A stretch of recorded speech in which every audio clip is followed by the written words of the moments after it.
Assalamualaikum warahmatullahi wabarakatuh. Baiklah, di sini saya Dian Etika akan menjelaskan materi tentang dasar-dasar pemilihan media pembelajaran. Nah, berdasarkan ketersediaannya, media itu dapat dikelompokkan menjadi dua, yaitu media jadi atau media by utilization dan media rancangan atau media by design.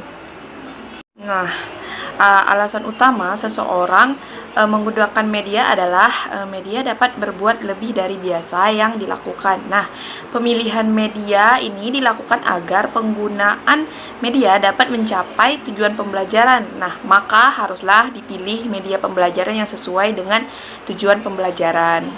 Selanjutnya adalah kriteria dalam pemilihan media pembelajaran. Dalam lembaga pendidikan formal, berbagai media pendidikan dapat digunakan sebagai alat bantu dalam kegiatan belajar mengajar. Nah, baik media jadi yang dibeli dari toko atau pasar bebas maupun media yang dibuat sendiri, ataupun media yang disiapkan dan dikembangkan oleh sekolah sendiri. Nah, dalam hal ini guru itu harus pandai dalam memilih media apa saja atau yang sesuai atau cocok digunakan untuk mencapai tujuan pengajaran yang telah ditetapkan.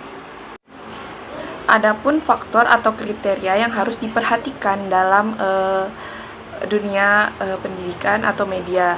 Yang pertama itu faktor tujuan. Nah, media dipilih dan digunakan haruslah sesuai dengan tujuan atau pengajaran yang telah ditetapkan atau dirumuskan. Yang kedua yaitu faktor efektivitas. Nah, dari berbagai media yang ada haruslah dipilih media yang paling efektif untuk digunakan dan paling tepat. Yang ketiga yaitu faktor kemampuan guru dan siswa. Media yang dipilih dan digunakan haruslah sesuai dengan kemampuan yang ada pada guru dan siswa, sesuai dengan pola belajar serta menarik perhatian. Yang keempat yaitu faktor fleksibel atau kelenturan, tahan lama dan kenyataan. Nah, dalam memilih media haruslah dipertimbangkan. Kelenturan dalam arti dapat digunakan dalam berbagai situasi, tahan lama, tidak sekali pakai langsung atau dibuang. Nah, penghemat biaya dan tidak berbahaya sewaktu digunakan. Yang kelima yaitu faktor kesediaan media. Nah, sekolah tidak sama dalam menyediakan berbagai media yang dibutuhkan untuk kegiatan belajar mengajar. Nah, hal ini sesuai dengan situasi dan kondisi masing-masing sekolah. Misalnya, guru membuat sendiri atau membuat bersama-sama siswa, membeli atau menyewa dan lain-lain. Nah, dan yang keenam yaitu faktor kesesuaian antara manfaat dan biaya. Nah, dalam memilih media haruslah dipertimbangkan apakah biaya pengadaannya sesuai dengan manfaat yang didapatkan. Yang ketujuh yaitu faktor kualitas dan teknik. Dalam pengadaan media, seseorang guru harus mempertimbangkan kualitas dari media tersebut, tidak sekedar bisa dipakai. Yang kedelapan adalah objektivitas. Nah, metode yang dipilih atas kesenangan atau kebutuhan guru, melainkan keperluan sistem belajar, karena itu perlu masukan dari siswa tersebut. Yang kesembilan yaitu program pengajaran. Program pengajaran yang akan disampaikan kepada anak didik harus sesuai dengan kurikulum yang berlaku, baik itu menyangkut isi, struktur, maupun kedalaman. Nah, pada tahap ke-10 ini, sasaran program. Nah, media yang digunakan harus dilihat kesesuaiannya dengan tingkat perkembangan anak didik, baik dari segi bahasa, simbol-simbol yang digunakan, cara dan kecepatan maupun waktu penggunaannya. Selanjutnya yaitu tentang kriteria khusus yang dapat digunakan untuk memilih media pembelajaran yang tepat dan mempertimbangkan faktor. Yang pertama yaitu akses. Nah, akses artinya media yang diperlukan dapat tersedia mudah dan dapat dimanfaatkan siswa. Yang selanjutnya cost. Artinya media yang akan dipilih atau digunakan pembiayaannya dapat dijangkau. Yang ketiga yaitu teknologi. Artinya media yang digunakan apakah teknologinya tersedia dan mudah untuk digunakan. Yang keempat itu interactivity, atau artinya media yang akan dipilih dapat memunculkan komunikasi dua arah atau interaktivitas, sehingga siswa akan terlibat atau aktif baik secara fisik, intelektual, dan mental. Dan yang kelima adalah organization. Artinya dalam memilih media pembelajaran tersebut secara organisatoris atau mendapatkan dukungan dari pimpinan sekolah. Ada unit organisasi seperti pusat sumber belajar yang mengelola. Yang keenam adalah novelty, artinya media yang dipilih tersebut memiliki nilai kebaruan sehingga memiliki daya tarik bagi siswa yang belajar. Baiklah, sekian materi dari saya. Materi berikutnya akan disampaikan oleh teman saya, yaitu Novan. Assalamualaikum warahmatullahi wabarakatuh. Salam sejahtera untuk kita semuanya. Di sini Novan akan melanjutkan materi pembahasan sebelumnya, yaitu terkait syarat-syarat yang perlu diperhatikan dalam pemilihan media pembelajaran. Nah, apa saja sih? Nah, langsung saja kita jelaskan ya. Yang pertama ada visible atau dapat dilihat. Media yang digunakan harus dapat memperlihatkan keterbacaan bagi orang yang melihatnya. Selanjutnya ada interesting atau menarik, di mana media yang digunakan harus memiliki nilai ketertarikan agar yang melihatnya akan tergerak untuk memahami pesan yang akan disampaikan oleh media tersebut. Kemudian simple atau sederhana. Media yang digunakan juga harus memiliki nilai kepraktisan atau kesederhanaan, tidak dilebih-lebihkan maupun tidak dikurang-kurangkan, agar para pelihat media tersebut atau peserta didik dapat mengerti maksud dari media tersebut atau pesan yang ingin disampaikan media tersebut. Selanjutnya useful atau bermanfaat. Media yang digunakan dapat bermanfaat dalam pencapaian tujuan pembelajaran yang diharapkan. Kemudian accurate atau benar. Media yang dipilih benar-benar sesuai dengan karakteristik materi atau tujuan pembelajaran. Atau dengan kata lain, media tersebut benar-benar valid dalam pembuatan dan penggunaan dalam pembelajaran. Kemudian structure atau struktur, di mana media pembelajaran dibuat secara terstruktur, tidak berantakan.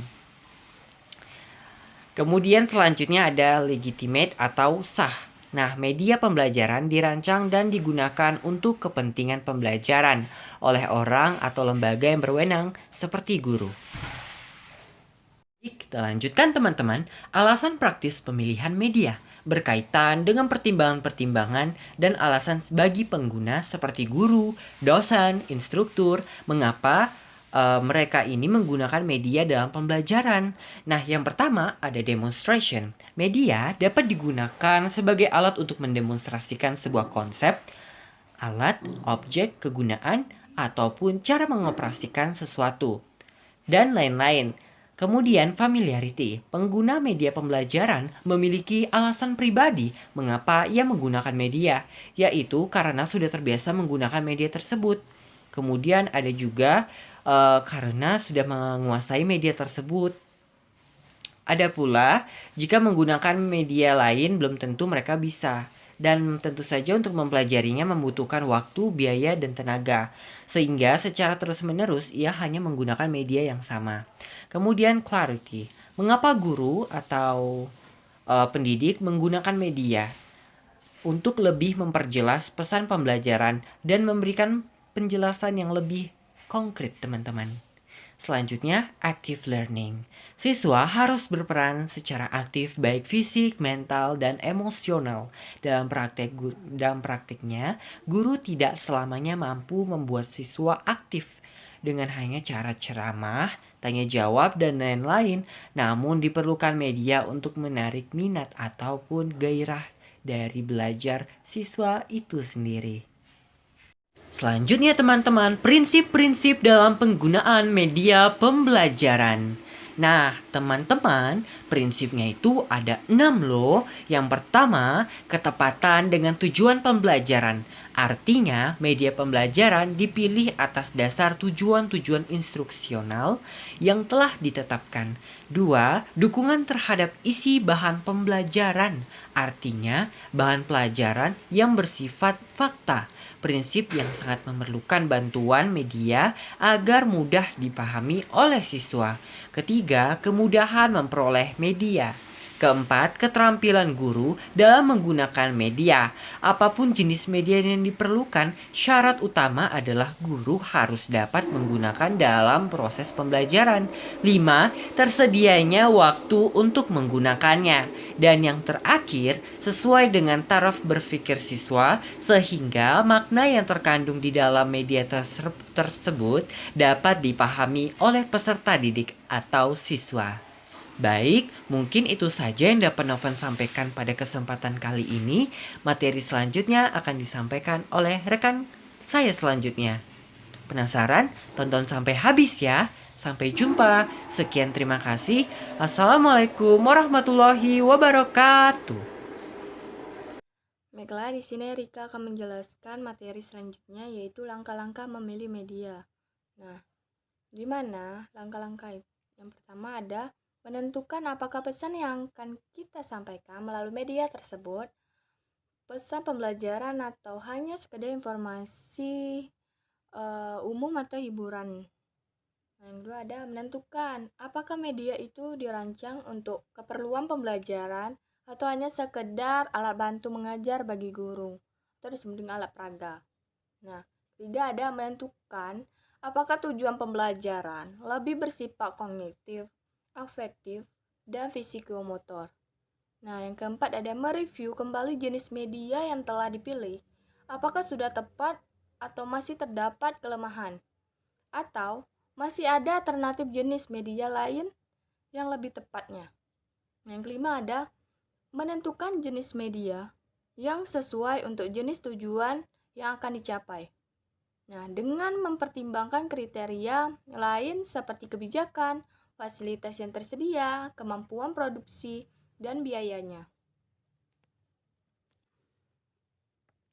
Oke, selanjutnya ada pengembangan media pembelajaran. Nah, yang pertama ada poster. Nah, hal yang membuat poster memiliki kekuatan untuk dicerna oleh orang yang melihat. Karena poster ini lebih menunjukkan kekuatan pesannya, visual dan warnanya. Yang kedua ada flipchart. Nah, flipchart cukup efektif karena dapat dijadikan sebagai media atau pengantar pesan pembelajaran secara terencana ataupun secara langsung disajikan oleh flipchart. Nah, yang ketiga ada bagan. Nah, di mana sebagai media visual, bagan merupakan media yang membantu menyajikan pesan pembelajaran melalui visualisasi dengan tujuan materi yang kompleks dan disederhanakan. Nah, yang keempat ada grafik. Di mana grafik digambarkan hubungan 1-2 atau lebih data atau grafik dengan data yang sama menggambarkan hubungan penting dari suatu data. Selanjutnya ada komik. Nah, komik dapat didefinisikan sebagai bentuk kartun yang mengungkapkan karakter, menerapkan suatu cerita dalam urutan yang erat hubungannya dengan gambar dan direncanakan memberikan hiburan kepada para pembacanya. Nah, selanjutnya ada media foto. Media foto ini termasuk kategori gambar diam atau still picture. Artinya, sajikan visual dalam foto tidak bergerak.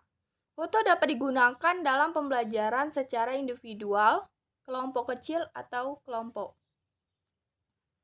Nah, selanjutnya ada overhead projector.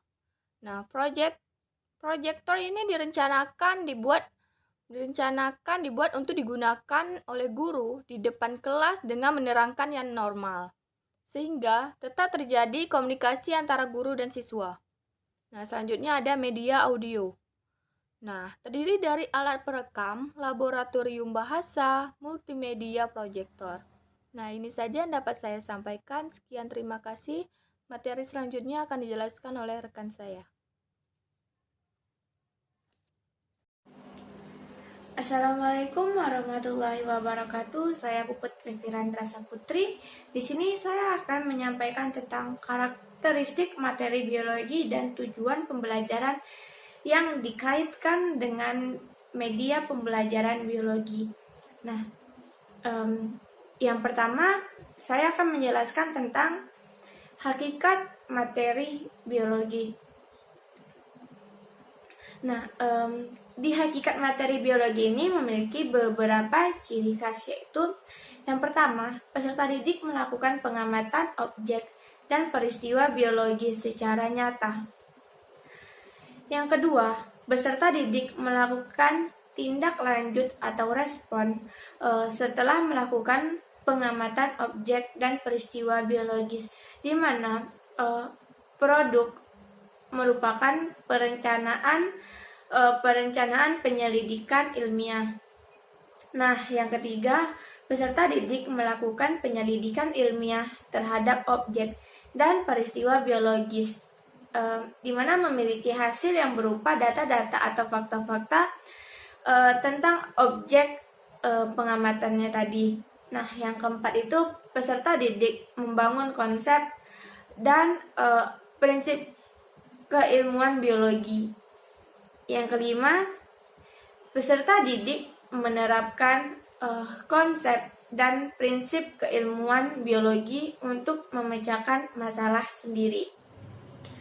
Jadi selanjutnya saya akan menjelaskan tentang media pembelajaran biologi, di mana dalam proses pembelajaran sendiri terdapat proses komunikasi yang berlangsung dalam suatu sistem, dan di dalamnya terdapat media pembelajaran sebagai salah satu komponen sistem pembelajaran tersebut.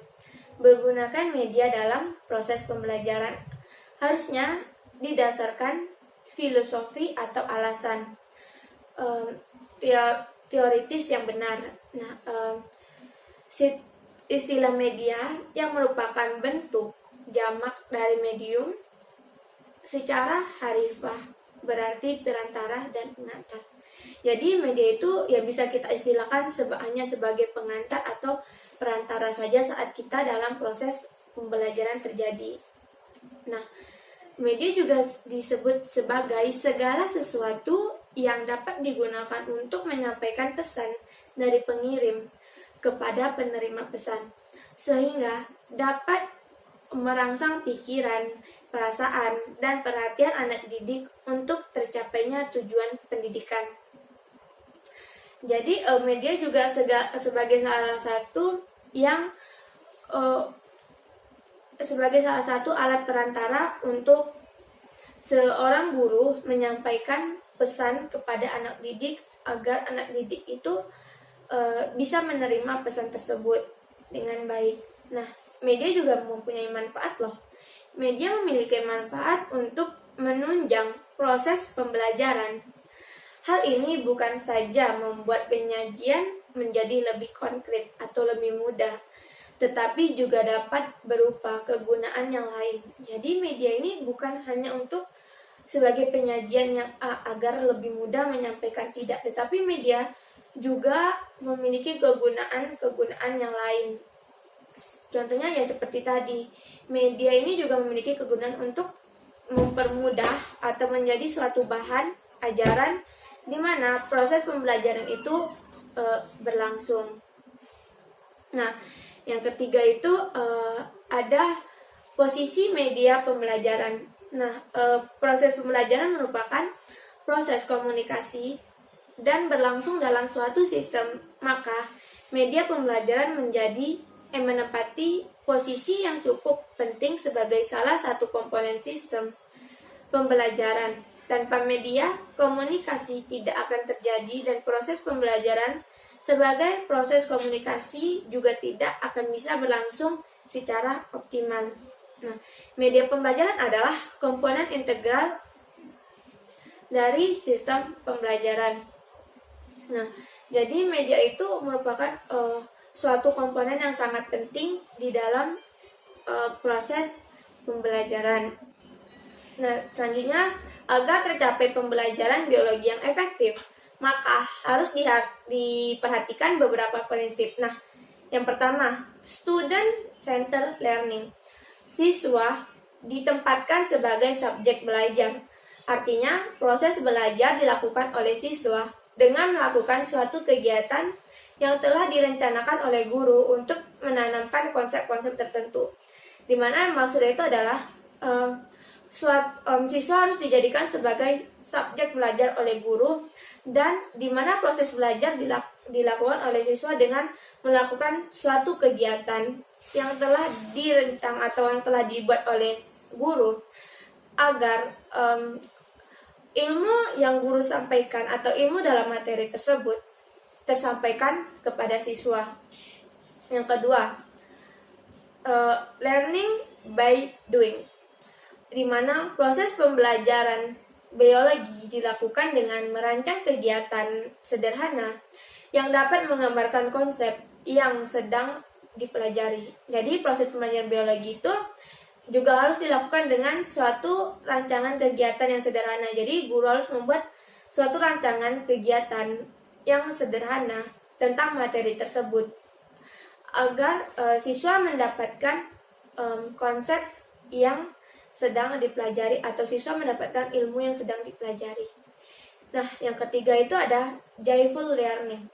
Nah, memberi kesempatan kepada siswa untuk lebih banyak menggunakan waktunya untuk melakukan pengamatan, percobaan, dan berdiskusi merupakan beberapa hal yang dapat dilakukan untuk menciptakan pembelajaran yang menyenangkan. Jadi, di mana siswa dalam waktu belajar itu ia menggunakan waktunya untuk melakukan pengamatan, percobaan, dan berdiskusi. Jadi guru harus memiliki suatu kegiatan di mana itu melibatkan oleh siswa tentang materi itu.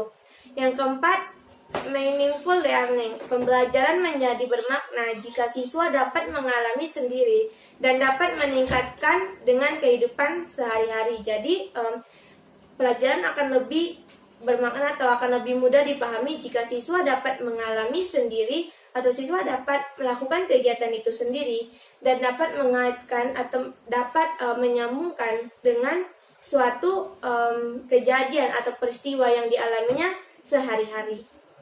Mungkin sekian materi yang akan saya sampaikan. Wassalamualaikum warahmatullahi wabarakatuh. Penjelasan selanjutnya akan dibahas oleh saya setelah teman-teman semua melihat penjelasan sebelumnya dari Puput.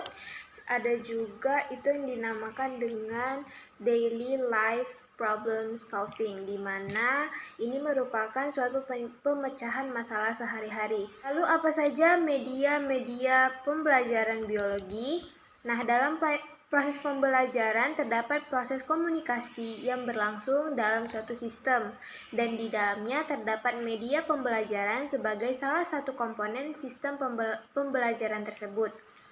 Terkait dengan pembelajaran, media adalah segala sesuatu yang dapat digunakan untuk menyampaikan pesan dari komunikator kepada komunikan sehingga dapat merangsang pikiran, perasaan, perhatian anak didik untuk tercapainya tujuan pendidikan. Biasanya seorang guru melaksanakan proses pembelajaran harus memiliki gagasan yang ditujukan dalam mendesain pembelajaran sebagai titik awal dalam melaksanakan suatu komunikasi dengan siswanya. Karena itu diperlukan pemahaman tentang unsur-unsur yang dapat menunjang proses komunikasi serta tujuan dari komunikasi tersebut. Nah, agar proses komunikasi pembelajaran ini berjalan secara efektif dan efisien, guru perlu menggunakan media untuk merangsang siswa dalam belajar. Jadi pada prinsipnya ini media bermanfaat untuk merangsang siswa dalam belajar dalam proses pembelajaran. Hal ini bukan saja membuat penyajian suatu materi itu menjadi lebih konkret, tetapi juga ada beberapa kegunaan yang lain. Lalu teman-teman bisa lihat itu gambar pada PPT. Lalu ada juga itu di bawahnya gambar posisi media pembelajaran. Nah, proses pembelajaran ini merupakan proses komunikasi dan yang berlangsung di dalam suatu sistem seperti yang telah saya sebutkan tadi. Maka media pembelajaran ini menempati posisi yang cukup penting sebagai salah satu komponen sistem pembelajaran. Tanpa media, komunikasi tidak akan terjadi dan proses pembelajaran sebagai proses komunikasi juga tidak akan berlangsung secara optimal. Lalu apa saja macam-macam media dalam pembelajaran biologi? Yang pertama ada media asli dan media tiruan atau model. Lalu yang kedua ada media grafis. Nah, media grafis yaitu bahan pelajaran yang menyajikan ringkasan informasi dan pesan dalam bentuk lukisan, sketsa, kata-kata, simbol gambar yang mendekati aslinya, seperti diagram, grafik, dan lain-lain. Nah, media grafis ini juga meliputi media bagan atau chart, media grafik, lalu ada poster, media karikatur, media komik, dan gambar berseris lainnya. Lalu ada media bentuk papan yang selanjutnya ada media yang disorot atau alat pandang. Nah, media ini dimanfaatkan siswa untuk diproyeksikan seperti media sorot yang bergerak dan media sorot mikro. Lalu selanjutnya ada media dengar atau audio. Nah, media dengar atau audio ini berkaitan dengan indera pendengaran yang dapat didengar seperti radio maupun piringan hitam. Lalu selanjutnya ada media pandang dengar ataupun audio visual. Nah, media ini dapat didengar dan dilihat seperti televisi, komputer, dan lain-lain. Lalu yang terakhir ada media cetak. Nah, media cetak ini berupa hasil cetak dari bahan instruksional. Contohnya seperti buku, komik, majalah, koran, dan lain-lain. Itu saja yang dapat saya sampaikan. Terlebih dahulu saya mohon maaf, saya kembalikan kepada moderator.